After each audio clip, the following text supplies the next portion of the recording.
হে আমিরুল মুমিনিন, এই ব্যক্তি আমাদের পিতাকে হত্যা করেছে। আমরা এর ন্যায় বিচার চাই। আমরা প্রাণের বদলে প্রাণ চাই। জনাব, অভিযোগ সত্য, তবে আমি খুন করার উদ্দেশ্যে তাকে মারিনি।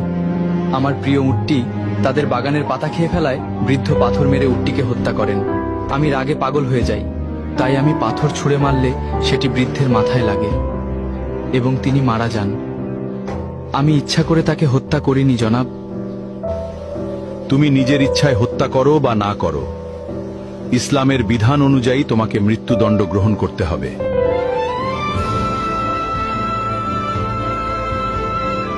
আমিরুল মুমিনিন, যেহেতু ইসলামী বিধান অনুযায়ী আমাকে শাস্তি পেতেই হবে, সেহেতু আমি এটা মেনে নিচ্ছি। তবে আমাকে 3 দিন সময় দিন। আমার কাছে একটি এতিম বাচ্চার কিছু সম্পদ রাখা আছে। আমাকে গ্রামে গিয়ে সেই এতিম বাচ্চার আমানতটি বুঝিয়ে দিয়ে আসতে দিন, না হলে হাসরের মাঠে আমাকে খেয়ানতের দায়ে অপরাধী হতে হবে। দয়া করে আমার এই আর্জিটা রাখুন জনাব।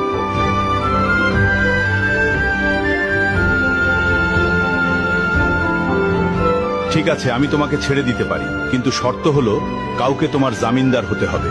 তুমি ফিরে না এলে তাকেই তোমার বদলে মৃত্যুদণ্ড দেওয়া হবে।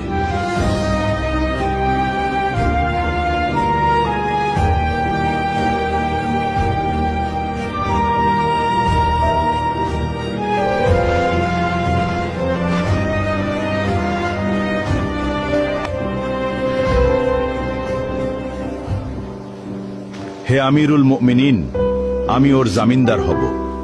ও যদি না আসে আপনি আমাকেই শাস্তি দেবেন। ঠিক আছে, মঞ্জুর করা হলো। 3 দিনের মধ্যে যদি তুমি ফিরে না আসো, তাহলে তোমার পরিবর্তে আবু যর গিফারিকে হত্যা করা হবে।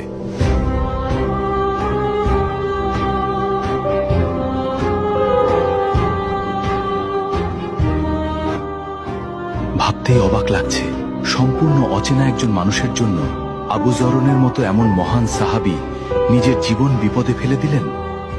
আল্লাহ না করুন ওই বেদুইন যুবক যদি আজ ফিরে না আসে, তবে আমাদের মাঝ থেকে এমন একজন শ্রেষ্ঠ মানুষের প্রাণ চলে যাবে।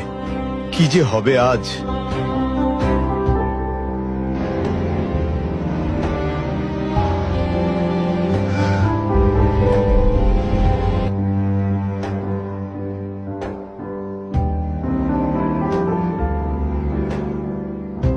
ওই লোকটা যেহেতু 3 দিনের মধ্যে আসতে পারেনি, সেহেতু আবু যর গিফারিকেই তার পরিবর্তে হত্যার আদেশ দেওয়া হলো।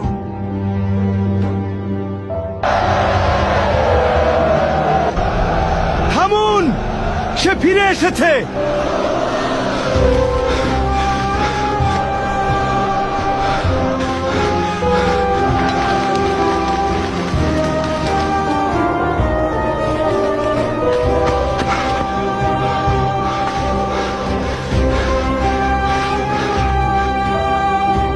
কি ব্যাপার, তোমার আসতে এত দেরি হলো কেন? আমিরুল মুমিনিন, মাফ করবেন। রাস্তায় যদি আমার ঘোড়া পায়ে ব্যথা না পেত, তবে যথাসময়ে আসতে পারতাম। বাড়িতে গিয়ে আমি একটুও দেরি করিনি। বাড়ি পৌঁছে গচ্ছিত আমানত ও ঋণ পরিশোধ করি। তারপর বাবা, মা এবং নববধূর কাছে সব খুলে বলে চিরবিদায় নিয়ে মৃত্যুর প্রস্তুতি নিয়ে মদিনার উদ্দেশ্যে রওনা দেই। এখন আমার জামিনদার ভাইকে ছেড়ে দিন আর আমাকে মৃত্যুদণ্ড দিয়ে পবিত্র করুন, কেননা কেয়ামতের দিন আমি খুনি হিসেবে আল্লাহর সামনে দাঁড়াতে চাই না। তুমি তো পালিয়ে গিয়ে নিজের প্রাণ বাঁচাতে পারতে। মৃত্যু নিশ্চিত জেনেও কেন ফিরে এলে? আমি ফিরে এসেছি কেউ যাতে বলতে না পারে এক মুসলমানের বিপদে আরেক মুসলমান সাহায্য করতে এগিয়ে এসে নিজেই বিপদে পড়ে গেছিল। আর আপনি কেন এই অপরিচিত লোকের জন্য নিজের জীবন বাজি রাখলেন? আমিরুল মুমিনিন, কেউ যেন বলতে না পারে এক মুসলমান বিপদে পড়েছিল অথচ কেউ তাকে সাহায্য করতে এগিয়ে আসেনি।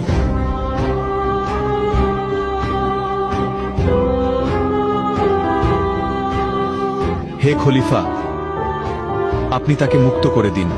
আমরা তার উপর করা অভিযোগ তুলে নিলাম। কেন? তোমরা তো বিচার চেয়েছিলে। কেউ যেন বলতে না পারে এক মুসলমান অনাকাঙ্ক্ষিত ভুল করে নিজেই স্বীকার করে ক্ষমা চাওয়ার পরেও অন্য মুসলমান তাকে ক্ষমা করেনি।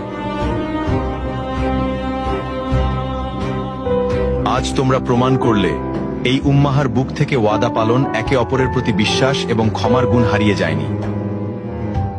জেনে রাখো, যেখানে বিশ্বাস এবং ক্ষমা থাকে সেখানে আল্লাহর রহমত সবচেয়ে বেশি বর্ষিত হয়।